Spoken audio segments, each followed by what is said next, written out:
নাটোর মা ও শিশু কল্যাণ কেন্দ্রে এক নবজাতকের মৃত্যুর ঘটনাকে কেন্দ্র করে প্রতিষ্ঠানটির উপসহকারী পরিচালক ডাক্তার শাহাবুজ্জামানের উপর হামলার ঘটনা ঘটেছে। রোববার দুপুরে নাটোর মা ও শিশু কেন্দ্রের সামনে ঘটনা ঘটে।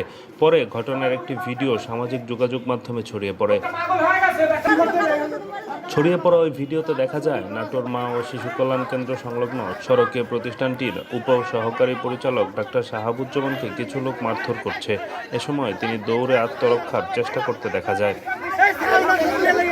খোঁজ নিয়ে জানা গেছে, প্রসব ব্যথা নিয়ে সদর উপজেলার আগদিঘা গ্রামের গৃহবধূ রুমি বেগমকে রোববার ভোরে নাটোর মা ও শিশু কল্যাণ কেন্দ্রে ভর্তি করা হয়। ভর্তি হওয়ার পর সকাল 9টার দিকে নরমালে একটি ছেলে সন্তান প্রসব করেন। পরে বাচ্চাটির অবস্থা অবনতি হলে নাটোর আধুনিক সদর হাসপাতালে নিয়ে গেলে কর্তব্যরত চিকিৎসক তাকে মৃত ঘোষণা করে। রোগীর স্বজনরা এ সময় চিকিৎসকের তত্ত্বাবধান না পাওয়ায় সময় মতো চিকিৎসা দেওয়া হয়নি বলে অভিযোগ শুরু করেন।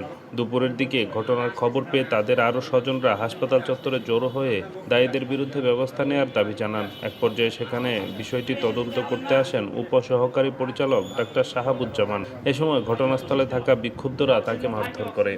আমাদের ঊর্ধ্বতন কর্তৃপক্ষ আছেন, সবাই যদি জানে বিষয়টা, সুমারা আসলে তখন আমরা আনুষ্ঠানিকভাবে জানবো কি হয়েছে। আপনার অবহেলার কারণে বাচ্চা মারা গেছে, কত এটা অবশ্যই সেন্সিটিভ বিষয়টা বলতে পারি। হ্যাঁ, অবশ্যই তদন্ত হবে, হয়ে যেটা মানে তদন্তে আসবে সেটাই করা হবে। তো কি হয়েছে আজকে? আপনি কতদিন আছেন এখানে?